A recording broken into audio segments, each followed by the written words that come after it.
So hello students, आज की इस वीडियो में हम बहुत इंपॉर्टेंट टॉपिक देखने वाले हैं, वो है क्रिस्टल क्षेत्र सिद्धांत। This is the last topic उप सहसंयोजक यौगिक चैप्टर का।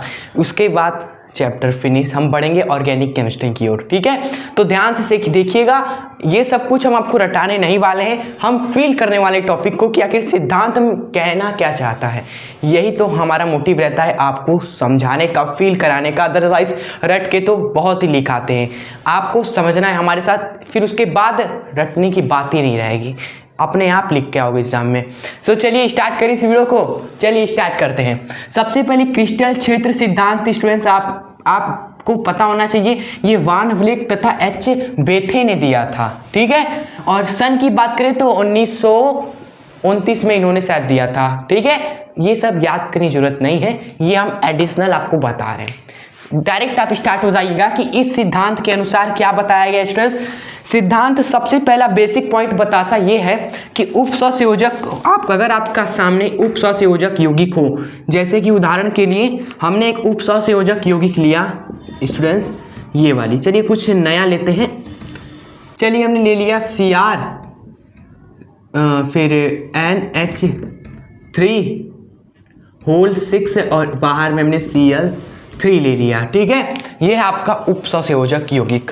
अब स्टूडेंट्स यह सिद्धांत, ये पहला पॉइंट में ये बताया जाता है इस सिद्धांत में कि आपका जो केंद्रीय धातु परमाणु होता है, केंद्रीय धातु परमाणु इसको बोलते हैं, और इसके चारों तरफ ये लिगेंड जुड़े होते हैं। NH3 कितना है, 6 बार है, तो ये आपका NH3 और ये आपका NH3 एक निश्चित ज्यामिति में ये जुड़े होते हैं। आपको पता है ना कि कैसी ज्यामिति होगी, अष्टफल की होगी आपकी। और एक NH3 ऐसे और एक यहाँ पर होता है। ठीक है, टोटल 6 हो गए ना स्टूडेंट्स। और इसकी संकरण बता दीजिए, तो इसका संकरण क्या होगा, ये हमें VBT बताता है। संकरण VBT संयोजकता आवर्त सिद्धांत में हमने बताया था स्टूडेंट्स। इसका संकरण आपका होगा स्टूडेंट्स D2sp3। याद करिए, हमें सिखा रखा है, निकालने की ट्रिक बताई थी उसमें, सिंपल। ओके, तो ये संकरण होगा, ज्यामिति अष्टफल की होगी, ये संयोजकता आवर्त सिद्धांत ने हमें बता रखा है। ये सिद्धांत ये बताता है दोस्तों, क्रिस्टल क्षेत्र सिद्धांत बताता है कि इनके बीच में दोस्तों जो आपका आकर्षण होता है ना, उस आकर्षण को बोलते हैं पहला स्थिर वैद्युत आकर्षण। केंद्रीय धातु परमाणु और लिगेंड के बीच में एक स्थिर वैद्युत आकर्षण होता है, तभी एक दूसरे की ओर ये खींचे हुए बंधे होते हैं। पहला पॉइंट, उप सहसंयोजक यौगिक में केंद्रीय धातु व लिगेंड के बीच में स्थिर वैद्युत आकर्षण होता है। पहला बेसिक पॉइंट है। ठीक है, बेसिक। आगे बढ़ते हैं जरा सो। देखिए जहां पर पॉजिटिव चीज होती है ना, वहां पर नेगेटिव भी होता है। किसी के अंदर कुछ अच्छाई होती है तो कुछ बुराई भी होती है। उसी तरह यहां पर अगर आकर्षण है ना, तो स्टूडेंट्स प्रतिकर्षण भी है, और प्रतिकर्षण कैसे होता है देखिए बताते हैं। लिगेंड के पास क्या होते हैं, इलेक्ट्रॉन्स होते हैं। आप सभी जानते हो लिगेंड इलेक्ट्रॉन ही रखता है और देते रहता है केंद्रीय धातु परमाणु को। तो ये है देखो इलेक्ट्रॉन्स, ये है इलेक्ट्रॉन्स, ये है इलेक्ट्रॉन्स। इलेक्ट्रॉन के बीच में क्या होता है भाई, प्रतिकर्षण होता है। इसलिए दोस्तों जो आपका यौगिक है, इस यौगिक में प्रतिकर्षण भी होता है। प्रतिकर्षण होने से एक स्टूडेंट्स नेगेटिव फील्ड बनता है, एक ऋणात्मक क्षेत्र उत्पन्न होता है इस केंद्रीय धातु परमाणु के चारों तरफ। और केंद्रीय धातु परमाणु के पास क्या होते हैं, d ऑर्बिटल होते हैं। केंद्रीय धातु परमाणु के पास आप सभी जानते हो क्या होते हैं, d ऑर्बिटल होते हैं, होते कि नहीं, यही d ऑर्बिटल होता है ना स्टूडेंट्स, जिसमें सारे इलेक्ट्रॉन युग्मित होते हैं आकर।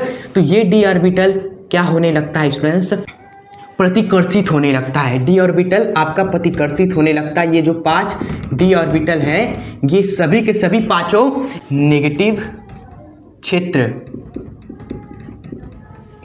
बोले तो प्रतिकर्षण वाला क्षेत्र।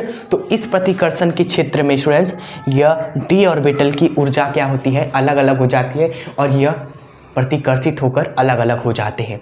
ठीक है, यही क्रिस्टल क्षेत्र सिद्धांत आगे और भी अच्छे से समझाता है। दूसरे पॉइंट में देखो हमने लिखा है कि विगलित अवस्था में केंद्रीय धातु के 5d कक्षक की समान ऊर्जा होती है। स्टूडेंट्स विगलित अवस्था में केंद्रीय धातु के जो 5 डी कक्षक है, सबकी ऊर्जा क्या होगी, एक समान होगी। जैसे सभी क्लास 12 के स्टूडेंट्स हैं, सभी एक साथ हैं, इसलिए स्टार्टिंग में क्या होता है, सभी की ऊर्जा एक समान होती है। लेकिन जब परंतु केंद्रीय धातु के चारों ओर के जो ऋणात्मक क्षेत्र है, केंद्रीय धातु के चारों ओर के ऋणात्मक क्षेत्र लिगेंड इन्हें क्या करते हैं, प्रतिकर्षित कर देते हैं, इन्हें प्रतिकर्षित कर देते हैं ये ऋणात्मक क्षेत्र स्टूडेंट्स इस d ऑर्बिटल को। फिर आगे देखिए क्या हमने कहा ना, ये d ऑर्बिटल अलग अलग हो जाते हैं और उसके बाद क्या क्या होता है वो आगे के पॉइंट्स में हम आपको बताते हैं। यहाँ तक आपको फील हुआ कि क्या हो रहा है, स्टार्टिंग में इनके बीच में क्या है, स्थिर वैद्युत आकर्षण है, लेकिन जहां अच्छा है वहां बुरा भी है, इसलिए आकर्षण के साथ साथ लिगेंडों के कारण क्या होने लग रहा है, प्रतिकर्षण होने लग रहा है। और प्रतिकर्षण स्टूडेंट्स ऋणात्मक क्षेत्र उत्पन्न कर दे रहा है, जिसमें ये d ऑर्बिटल भाई भाई नहीं रह पा रहे हैं, अलग होने जा रहे हैं। आगे कहानी इसके बाद देखते हैं, इसको पहले नोट कर ले प्लीज। तो चलिए बढ़ते हैं अब आगे। हाँ, अभी तक हमने देखा d ऑर्बिटल प्रतिकर्षित होने लगे जब लिगेंडों ने नेगेटिव क्षेत्र बना दिया चारों तरफ, ठीक है। अब आगे कहानी देखते हैं आखिर d ऑर्बिटल के साथ क्या क्या होता है, ठीक है। 1 2 3 4 5 d ऑर्बिटल होते हैं। अच्छा सर, ये 5 d कक्षक होते हैं और सबका अपना अपना नाम होता है। देखिए नाम बता दें आपको बता देते हैं। देखिए 5 d ऑर्बिटल है, 1 2 3 4 5। एक का नाम होता है डी जेड स्क्वायर, दूसरे का नाम होता है d x square y square, उसके बाद d x y, d y z और डी जेड एक्स। ये हो आपके नाम है पांचों डी ऑर्बिटल के। आपको लिखना नहीं है, बस देखिए कि यहाँ 5 इस तरह के नाम है, जिसमें से ये जो डी ऑर्बिटल, ये जो 2 आपके दिख रहे हैं ना, ये आपके अक्षीय होते हैं, ये आपके अक्षीय होते हैं, एक्सियल मतलब कि अक्षीय। जैसे आपका एक्स वाई जेड अक्ष होते हैं ना स्टूडेंट्स, ये दोनों उसी अक्ष पर होते हैं, एक्स वाई जेड अक्ष पर ये दोनों होते हैं। बाकी जो बीच में है, बीच में कौन होते हैं, ये तीनों होते हैं स्टूडेंट्स, ठीक है। मतलब कि एक्स वाई के बीच में ये हो गया जेड, वाई जेड के बीच में आपका एक हो गया वाई और एक हो गया आपका जेड, इनके बीच में दोस्तों ये वाला हो गया। और जेड एक्स के बीच में एक जेड और एक एक्स के दोस्तों बीच में कौन होता है, जेड एक्स होता है डी, ठीक है। तो ये ऑर्बिटल ये तीनों अनक्षीय होते हैं, मतलब एक्सियल नहीं होते, ये दोनों एक्सियल होते हैं। बस भाई हमने आपको समझाया भी अच्छे तरीके से कर। अब आगे बढ़ते हैं चलिए। अब देखिए होता क्या है, जो अक्षीय वाले होते हैं ना, इनका जो इन पर जो प्रतिकर्षण होता है वह ज़्यादा होता है। अक्षीय वाले डी ऑर्बिटल पर प्रतिकर्षण ज़्यादा होता है। वही हमने लिखा है कि जो अक्षीय डी कक्षक होते हैं अधिक प्रतिकर्षित होते हैं, इसलिए इनकी ऊर्जा बढ़ जाती है तथा डी कक्षकों का विपाटन हो जाता है। ध्यान से समझिएगा, अक्षीय जो आपके डी ऑर्बिटल होते हैं, अक्षीय आपके कितने होते हैं, 2 होते हैं सर। इनका प्रतिकर्षण ज़्यादा होता है, इनका प्रतिकर्षण ज़्यादा होता है, इसलिए दोस्तों इनकी ऊर्जा बढ़ जाती है, ठीक है। इनकी ऊर्जा बढ़ जाती है और ये ऊपर आ जाते हैं, ऊपर उठ जाते हैं, क्योंकि इनकी ऊर्जा बढ़ गई इसलिए ये ऊपर उठ गए आपके, ठीक है। ओके सर, उसके बाद बाकी के तीनों का क्या होगा, बाकी के 3 आपके नीचे आ जाएंगे, क्योंकि बाकी के तीनों की ऊर्जा घट जाती है, इसलिए ये तीनों नीचे आ जाते हैं, 1 2 3 आपके। क्लियर। तो स्टूडेंट्स पहला पॉइंट हमने यही बताया यहाँ पर कि आपके अक्षीय डी कक्षकों का जो प्रतिकर्षण होता है वह ज़्यादा होता है, इसलिए इनकी ऊर्जा बढ़ जाती है। और बाकी के जो अनअक्षीय होते हैं, मतलब कि जो अक्षीय नहीं होते, इनकी ऊर्जा घट जाती है और ये नीचे आ जाते हैं। समझ गए आप सभी। और डी कक्षक का विपाटन हो जाता है, अलग अलग टूट गए आपके। क्लियर। क्यों टूट गए, अब कोई पूछे आपसे तो बताओ कि यार डी कक्षक क्यों टूटे, बताओ। आपको प्रतिकर्षण से स्टार्टिंग में इनकी ऊर्जा समान थी, लेकिन जब प्रतिकर्षण हुआ तो ऊर्जा अलग अलग हो गई, तो ये दोनों अलग अलग हो गए आपके। इस तरीके से आप बताओ ना, सामने वाला कहेगा कि नहीं आपने समझाया। चलिए आगे बढ़ते हैं स्टूडेंट्स। इनका नाम भी रख दिया गया। इस वाले ऑर्बिटल को बोला गया ईजी ऑर्बिटल। क्या नाम से बोला गया इसको, ईजी ऑर्बिटल बोला गया। और इस वाले ऑर्बिटल को बोला गया T2Z ऑर्बिटल, ठीक है। Easy orbital, T2Z orbital students, ठीक है।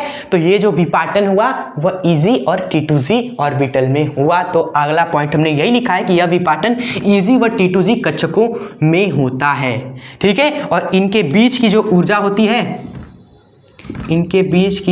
होती है, जो एनर्जी का गैप होता है, उस एनर्जी के गैप को इस सिंबल से दिखाया गया डेल्टा नॉट से, किस सिंबल से दिखाया गया, यहाँ पर हम रेड से करते हैं। इनके ऊर्जा की गैप को डेल्टा नॉट से हम दिखाते हैं।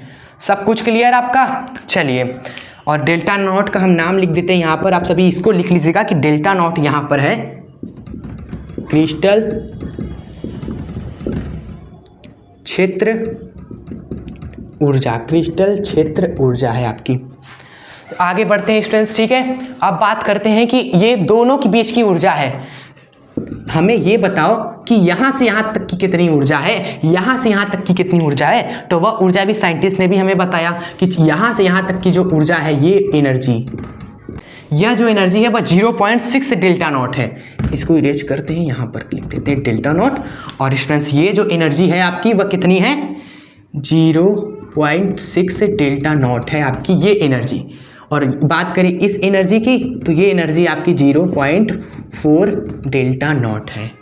समझ गए आप सभी? और ये दोनों मिलाकर डेल्टा नॉट हो गया आपका। ये है आपका अगला पॉइंट कि जो आपकी इजी कक्षक होते हैं इनकी ऊर्जा 0.6 डेल्टा नॉट ऊपर गई, मतलब कि बढ़ गई, तथा जो T2G कक्षकों की जो ऊर्जा है वह 0.4 डेल्टा नॉट नीचे है ना, इसलिए घटती है।